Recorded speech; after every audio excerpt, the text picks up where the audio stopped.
Welcome to our channel tech mechanical and electrical.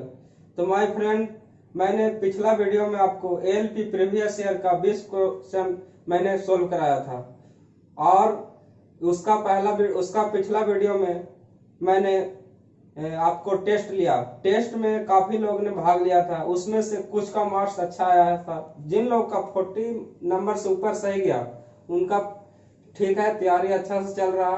और जिसका 30 से नीचे गया उनको तैयारी करना पड़ेगा। जो 30 से ऊपर है 35 34 उन लोग ठीक है, उन लोग भी थोड़ा सा ध्यान दीजिए, आपका भी मार्क्स ऊपर जाएगा। तो हम ये कहना चाह रहे हैं कि आप मेरा पूरा वीडियो देखिएगा तो आपका भी मार्क्स आएगा, आपका भी मार्क्स इंक्रीज होगा। जो जिनका भी 40 से ऊपर आया वो लोग वीडियो देखते होंगे, इसलिए उनका मार्क्स हाई जा रहा है। तो आप लोग भी देखिए, आप लोग का भी मार्क्स हाई जाएगा। तो आज मैं मैग्नेट का टॉपिक लूंगा। एक वीडियो मैंने मैग्नेट का लिया हूं और आज दूसरा टॉपिक मैग्नेट का बताऊंगा। तो देखते रहिए मेरा चैनल। और मेरा डिस्क्रिप्शन बॉक्स में आप जाइए और वहां पर एक लिंक मिलेगा और लाइव टेस्ट का एक लिंक मिलेगा, वहां पर आप जाकर दूसरा टेस्ट आप दे सकते हैं। और उसका पासवर्ड रहेगा बंगाली स्मॉल में BENGALI। ओके, हम स्टार्ट करते हैं।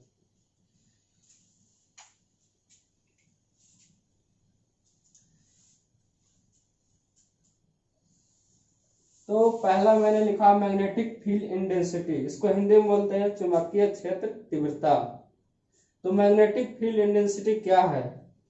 तो हमने यहाँ पर लिखा है MMF बाई लेंथ, यानी मैग्नेटोमोटिव फोर्स। MMF का फुल फॉर्म क्या हुआ? मैग्नेटोमोटिव फोर्स और लेंथ ऑफ कॉइल।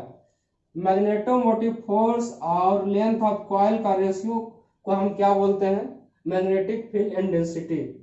यानी लेंथ ऑफ कॉइल को हम क्या लिखेंगे? L। MMF हो गया, MMF का यूनिट क्या होता है? एम्पियर टर्न, और लेंथ का मीटर।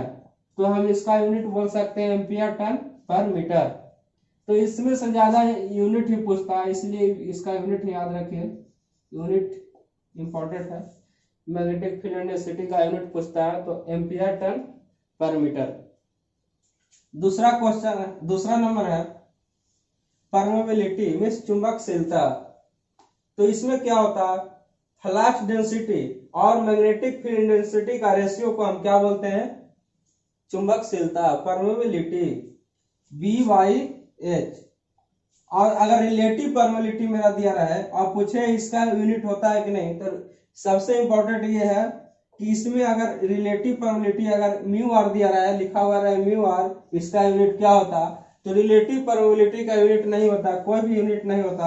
लेकिन अगर परमेबिलिटी रहे तो उसका यूनिट हेनरी पर मीटर होता है। एक होता है परमिटिविटी। परमिटिविटी अगर इसका यूनिट पूछता है तो इसका यूनिट होता है फराड पर मीटर। तो ये यूनिट काफी इंपॉर्टेंट है, ये वाला परमेबिलिटी का, परमिटिविटी का, रिलेटिव परमेबिलिटी का। तो रिलेटिव परमेबिलिटी का कोई यूनिट नहीं होता, जबकि परमिटिविटी का यूनिट होता है फराड पर मीटर, और जबकि परमेबिलिटी का यूनिट होता है हेनरी पर मीटर। तो ये यूनिट 3 और एक 4 यूनिट जो मैंने बताया वो काफी इंपॉर्टेंट है, बार बार एग्जाम में पूछा जाता है। परमेबिलिटी का यूनिट क्या होता है, रिलेटिव परमेबिलिटी का क्या होता है, परमिटिविटी का क्या होता है। ओके, तो अगला मेरा है रेसिडुअल मैग्नेट। तो रेसिडुअल मैग्नेट किसको कहते हैं? बात का मतलब मेरा एक लोहे का टुकड़ा है,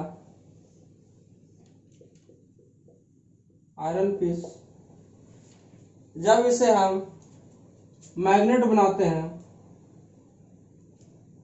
सॉफ्ट आयरन को जब हमारा मैग्नेट बनता है और जब इलेक्ट्रिक सप्लाई हटाते हैं तो इसमें मैग्नेट का गुण समाप्त हो जाता है। लेकिन पूरा से पूरा अगर मैग्नेट का गुण इसमें समाप्त नहीं हो, कुछ ना कुछ मैग्नेट का गुण रहे, यानी 100% मैग्नेट का गुण इसमें से समाप्त नहीं हो रहा, यानी 10% 5% मैग्नेट का गुण है, तो उसे ही हम बोलते हैं रेसिडुअल मैग्नेट। यानी किसी आयरन के पीस को जब मैग्नेट बनाया जाता है और मैग्नेट बनाने के बाद जब उसमें हम विद्युत सप्लाई देते हैं तो मैग्नेट बनता है, और विद्युत सप्लाई हटा लेने के बाद जब वह पूरी तरह से मैग्नेट का गुण नहीं हटता है, यानी कुछ न कुछ मैग्नेट का गुण उस आयरन के टुकड़े में रहता है, तो उसे हम क्या बोलते हैं? Residual magnet. तो ये मेरा है रेसिडुअल मैग्नेट। और दूसरा में रहा 4 number coercive force. Coercive force किसको बोलते हैं? जब रेसिडुअल मैग्नेट मेरा रहेगा और रेसिडुअल मैग्नेट को समाप्त करने के लिए जो मेरा बल लगता है, जो फोर्स लगता है, रेसिडुअल मैग्नेट को हमको पूरी तरह से समाप्त करना, तो जो फोर्स हम लगाएंगे रेसिडुअल मैग्नेट को समाप्त करने के लिए, उसे हम क्या बोलते हैं? Coercive force. अगला है 5 नंबर में care and maintenance of magnet. Magnet को हम कैसे ध्यान रखेंगे, मेंटेनेंस कैसे करेंगे? तो मैग्नेट को मेंटेनेंस करने के सबसे पहले मेरा रफ हैंडलिंग से बचाना चाहिए। कोई मैग्नेट है मेरा तो उसको उतना यूज नहीं करो, जितना यूज लायक है उतना यूज करना चाहिए, यानी रफ हैंडलिंग नहीं करना चाहिए। उसमें मेरा एक कीपर का प्रयोग करना चाहिए। हमेशा ही मैग्नेट को कीपर का प्रयोग करके रखना चाहिए। अगर सेफ्टी रखना है मैग्नेट को तो कीपर का प्रयोग करें और सेफ रहेगा। फिर मेरा है 2 चुंबक को इस प्रकार रखें कि इसके पोलैरिटी भिन्न हो, यानी 2 चुंबक को अगर रखना है तो इस प्रकार रखना है कि उसका पोलैरिटी अलग अलग हो दोनों का रखने में।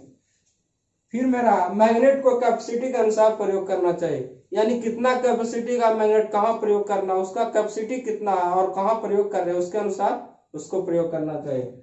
और मैग्नेट को गिराना नहीं चाहिए। मैग्नेट को ऊंचे स्थान से गिरा देंगे तो उसका शक्ति खत्म हो सकता है। और लास्ट में रहा मैग्नेट को गर्म नहीं करना चाहिए। मैग्नेट को गर्म करने से भी मैग्नेटिज्म गुण खत्म हो जाता है। ओके, तो हम इसका आगे आपको बताएंगे comparison between magnetic and electric circuit, यानी मैग्नेटिक सर्किट और इलेक्ट्रिक सर्किट में क्या अंतर है उसके बारे में हम बताएंगे। तो पहला जैसे कि फ्लक्स, फ्लक्स मींस डिनोट क्या से करते हैं? फाई से। फाई बराबर होता है mf/s। तो हम आपको बताए थे कि फ्लक्स क्या है। जिस प्रकार हमने बताया था कि इलेक्ट्रिक सर्किट में करंट चलता है, उसी प्रकार मैग्नेटिक सर्किट में फ्लक्स चलता है। अब फ्लक्स को ले जाता है कौन? एमएफ। इलेक्ट्रिक सर्किट में ले जाने का काम करता है ईएमएफ। तो फ्लक्स यानी फाई बराबर होता है मेरा mf/s। ये मेरा मैग्नेटिक सर्किट के लिए है। जबकि इलेक्ट्रिक सर्किट में करंट के लिए जब निकालते हैं तो emf/r यानी v/r रहता है। इसमें करंट के लिए I बराबर v/r होता है, जबकि मैग्नेटिक सर्किट में फाई बराबर mf/s। तो यूनिट पूछता है कि मैग्नेटोमोटिव फोर्स का यूनिट क्या है। तो मैग्नेटिक सर्किट में मैग्नेटोमोटिव फोर्स का यूनिट होता है एम्पियर टर्न, जबकि इलेक्ट्रिक सर्किट में ईएमएफ इलेक्ट्रोमोटिव फोर्स इसका यूनिट क्या होता है? वोल्ट। और तीसरा में रहा यूनिट ऑफ फ्लक्स। फ्लक्स का यूनिट आपको बताए थे कि इसका यूनिट क्या होता है? वेबर। उसी प्रकार करंट, करंट का यूनिट क्या होता है? एम्पियर। आगे में रहा रिलक्टेंस। आपको बताए थे कि मैग्नेटिक सर्किट में जो विरोध करता है फ्लक्स को ले जाने में उसको क्या बोलते हैं? रिलक्टेंस। और जो इलेक्ट्रिक सर्किट में करंट को ले जाने में जो विरोध करता है उसको क्या बोलते हैं? रेजिस्टेंस। तो रिलक्टेंस निकालने के लिए एस बराबर होता है L/μ0μr/A, ये इसका फॉर्मूला है। और रेजिस्टेंस के लिए आर बराबर ρ/L/A होता है स्पेसिफिक रेजिस्टेंस निकालने के लिए। और आर बराबर जैसा बताए थे VI/R, तो आर बराबर V/I। परमियंस बताए थे कि रिलक्टेंस जिस प्रकार विरोध करता है तो परमियंस मैग्नेटिक सर्किट में फ्लक्स को ले जाने में सहायता प्रदान करता है। तो परमियंस का अपोजिट क्या होता है? रिलक्टेंस, यानी अपोजिट होगा इसका रिलक्टेंस। उसी प्रकार मेरा इलेक्ट्रिक सर्किट में करंट को ले जाने में जो सहायता करता है उसे क्या बोलते हैं? कंडक्टेंस। तो कंडक्टेंस का अपोजिट क्या होता है? रेजिस्टेंस। और मेरा है रिलक्टिविटी। बताए थे कि इलेक्ट्रिक सर्किट में रेजिस्टिविटी या स्पेसिफिक रेजिस्टेंस होता है जो कि यूनिट एरिया यूनिट लेंथ पर डिपेंड करता है कि कितना रेजिस्टेंस है। उसी प्रकार यूनिट एरिया यूनिट लेंथ पर मेरा डिपेंड करता है रिलक्टिविटी। और एक लास्ट में है परमेबिलिटी। परमेबिलिटी इसके पहले मैंने बताया था। परमेबिलिटी का विलोम होता है रिलक्टिविटी। और उसी प्रकार इलेक्ट्रिक सर्किट में कंडक्टिविटी का विलोम होता है रेजिस्टिविटी। ये सब आपको बहुत इंपॉर्टेंट है, बार बार एग्जाम में पूछ देगा आपको। Unit of MF, unit of flux, phi बराबर क्या होता है? mf/s। इसका निकाल के आपको यूनिट पूछेगा। बहुत सारा पूछ सकता है, इसलिए इसको ध्यान दीजिए।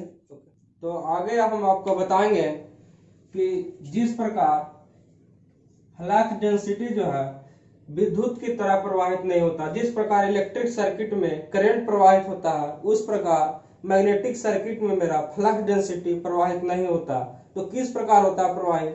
तो दूसरा नंबर में बोल रहा है, यदि हम टेम्परेचर को कांस्टेंट रखें, टेम्परेचर मेरा कांस्टेंट रहता है, तो इलेक्ट्रिक सर्किट में क्या होता है, रेजिस्टेंस हमेशा कांस्टेंट रखेंगे इलेक्ट्रिक सर्किट में, तो करंट डेंसिटी से फ्री होता है, करंट डेंसिटी फ्री होता है। यानी मेरा रेजिस्टेंस टेम्परेचर कांस्टेंट होने पर अगर हम बताते हैं कि मेरा कोई कंडक्टर है, तो हीट का क्या होता है, पीटीसी होता है।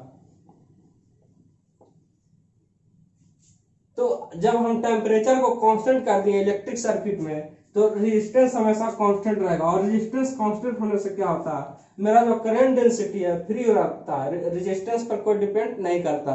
यानी कितना करंट जाएगा वो जाता है, रेजिस्टेंस कुछ जितना विरोध करता है उतना ही करेगा, ज्यादा कम नहीं करेगा, यानी रेजिस्टेंस मेरा कांस्टेंट है। जबकि मैग्नेटिक सर्किट में मेरा रिलक्टेंस जो है फ्लक्स डेंसिटी पर निर्भर करता है। मैग्नेटिक सर्किट में मेरा क्या होता है, जो रिलक्टेंस होता है, यानी जिस प्रकार इलेक्ट्रिक सर्किट में रेजिस्टेंस विरोध करता है, उसी प्रकार मैग्नेटिक सर्किट में जो रिलक्टेंस जो विरोध करता है वो मेरा फ्लक्स डेंसिटी पर निर्भर करता है। जबकि इलेक्ट्रिक सर्किट में रेजिस्टेंस जो है करंट डेंसिटी से फ्री होता है।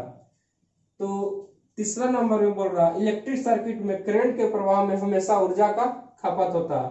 यानी इलेक्ट्रिक सर्किट में करंट का जब प्रवाह होता है तो उसमें क्या होता है, पावर का हमेशा खपत होता है। जितना देर करंट प्रवाह होगा उतना देर पावर का खपत होगा। लेकिन मैग्नेटिक सर्किट में वैसा नहीं है। मैग्नेटिक सर्किट में स्टार्टिंग में मेरा फ्लक्स डेंसिटी को उत्पन्न करने के लिए पावर का खपत होता है, फिर उसका कोई उपयोग नहीं होता। और मेरा एक है यूनिट, जो कि हम पहले ही बताए थे, कंपैरिजन किए थे, उसमें बताना था लेकिन मैं भूल गया था, तो बता देता हूँ। फ्लक्स डेंसिटी का जो यूनिट होता है वेबर प्रति मीटर स्क्वायर, और करंट डेंसिटी का यूनिट होता है एम्पियर पर मीटर स्क्वायर। ये दोनों बहुत ही इंपॉर्टेंट है। फ्लक्स डेंसिटी का बार बार पूछा जाता है कि यूनिट क्या होता है, वेबर पर मीटर स्क्वायर, और करंट डेंसिटी का यूनिट होता है एम्पियर पर मीटर स्क्वायर। अगला मेरा है हिस्टैरिसीस कर्व और हिस्टैरिसीस लूप।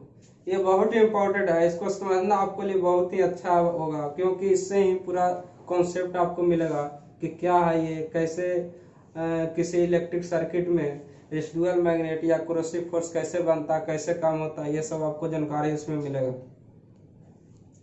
तो हम बताने जा रहे हैं, जब किसी लोहे के टुकड़ा है, हिस्टैरिसीस में क्या होता है, पीछे रह जाना। बात का मतलब, हमारे पास कोई आयरन का टुकड़ा है,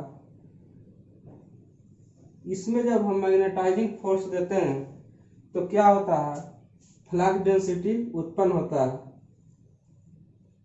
मैग्नेटाइजिंग फोर्स देने पर मेरा फ्लक्स डेंसिटी का होता है, उत्पन्न होता है। जैसे ही मेरा फ्लक्स डेंसिटी उत्पन्न होता है, और उसके बाद जब हम मैग्नेटाइजिंग फोर्स को हटा लेने पर, मैग्नेटाइजिंग फोर्स को हटाकर शून्य कर देते हैं, धीरे धीरे क्या करते हैं, शून्य कर देते हैं।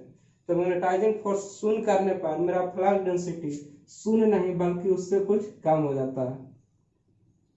तो इससे क्या पता चलता है कि पीछे रह गया।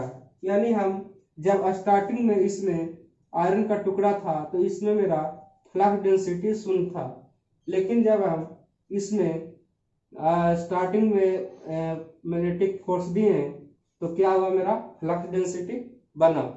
और जब हम मैग्नेटाइजिंग फोर्स हटा लिए, शून्य कर दिए, तो फ्लक्स डेंसिटी शून्य नहीं हुआ बल्कि कुछ न कुछ पीछे हो गया, हल्का पीछे हुआ, कुछ न कुछ इसमें रह गया।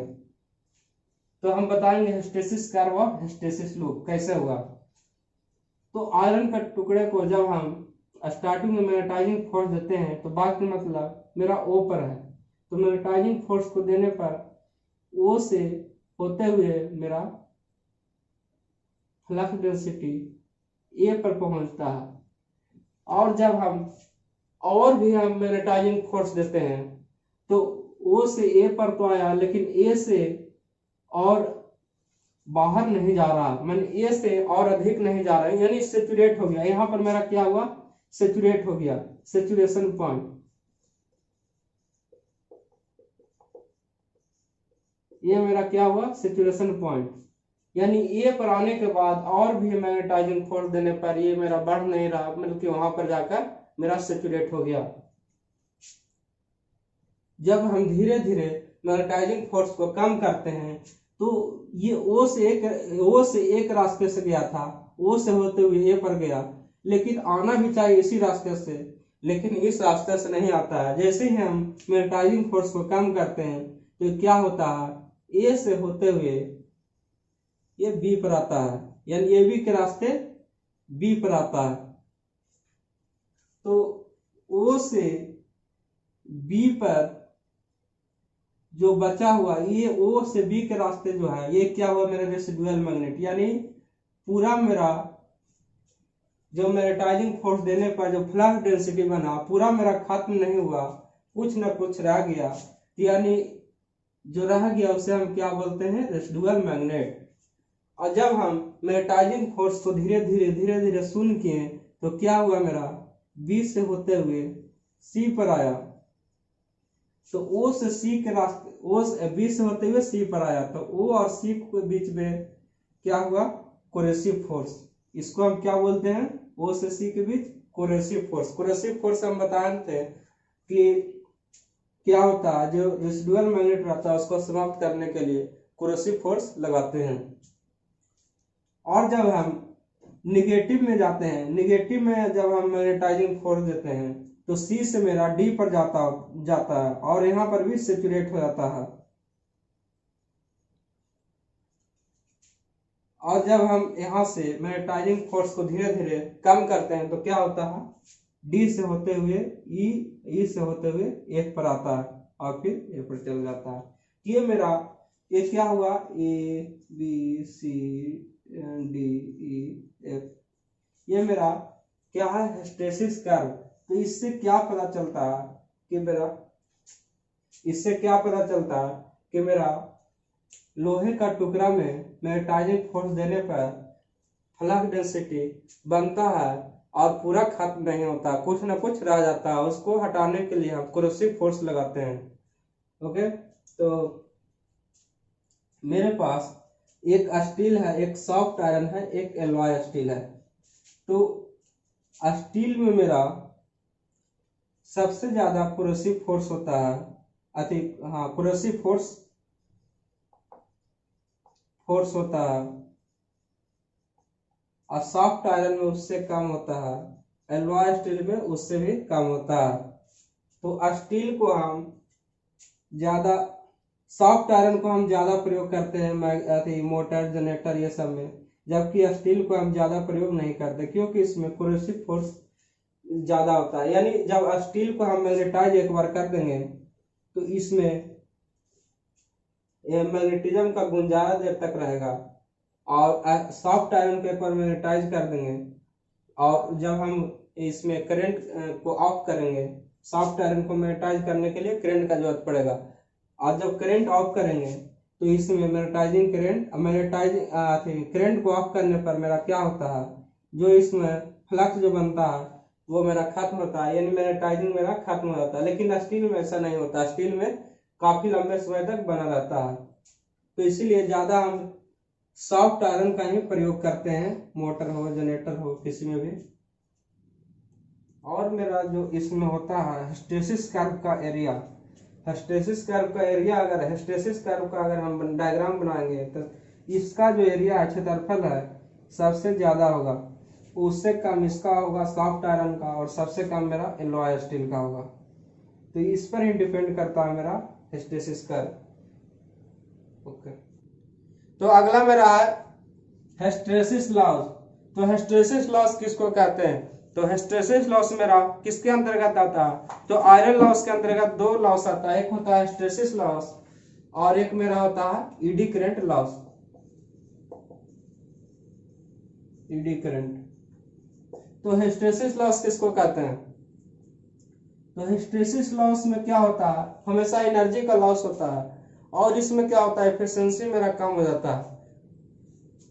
मेरा आयरन का टुकड़ा है जो कि ट्रांसफार्मर में हम प्रयोग करते हैं सिलिकॉन स्टील का, तो उसमें क्या होता है हिस्टैरिसीस लॉस को हम कम कर सकते हैं बल्कि पूरी तरह से खत्म नहीं कर सकते हैं। हिस्टैरिसीस लॉस को कम करने के लिए जब हम ट्रांसफार्मर में सिलिकॉन स्टील का कोर प्रयोग करते हैं तो हिस्टैरिसीस लॉस मेरा कम से कम हो जाता है। तो हिस्टैरिसीस लॉस में क्या होता है, मेरा एनर्जी का लॉस होता है, एफिशिएंसी कम हो जाता है। तो हिस्टैरिसीस लॉस को हमेशा वाट या किलोवाट में मापा जाता है और हिस्टैरिसीस लॉस का फार्मूला होता है eta into F B max 1.6 joule per metre square. Eta बराबर हिस्टैरिसीस कोफिशिएंट जो प्रत्येक प्रकार के आयरन के टुकड़े के लिए कांस्टेंट होता है। एफ होता है फ्रीक्वेंसी और बी मैक्स फ्लक्स डेंसिटी। जैसा कि हिस्टैरिसीस कोफिशिएंट जो कि इंपॉर्टेंट है सभी के लिए अलग अलग रहता है। कास्ट आयरन के लिए 0.011 से 0.016, कास्ट स्टील के लिए 0.003 से 0.012। इसी प्रकार सिलिकॉन स्टील जो कि इंपॉर्टेंट है, ये सिलिकॉन स्टील हमेशा एग्जाम में पूछा जाता है कि सिलिकॉन स्टील का हिस्टैरिसीस कोफिशिएंट कितना होता है, तो 0.001। और नील कास्ट आयरन का 0.004। इसी प्रकार शीट स्टील का होता है मेरा 0.002। तो आज इतना ही हो गया। ओके, तो जो चैनल में नए हैं वो जाइए और मेरा प्ले लिस्ट में जाकर देखिए। बेसिक इलेक्ट्रिसिटी, मैग्नेट और एएलपी प्रीवियस ईयर का मैंने 20 क्वेश्चन आपको करवाया हूँ, वो भी आप जाकर देखिए। और डिस्क्रिप्शन बॉक्स में जाइए, वहाँ पर आपको टेस्ट का एक लिंक मिलेगा और वहाँ पर आप टेस्ट दीजिए। और सोचिए कितना ज़्यादा 50 नंबर का मेरा टेस्ट होता है। सोचिए कम से कम मैक्सिमम 45-46 नंबर लाने के लिए सोचिए, क्योंकि कंपटीशन बहुत ही टफ हो गया। तो 50 में 45 तो लाना ही पड़ेगा आपको, 45, 46, 47। तो जितना भी हो सके ज़्यादा से ज़्यादा आप शेयर कीजिए, लाइक करिए, सब्सक्राइब करिए। ओके।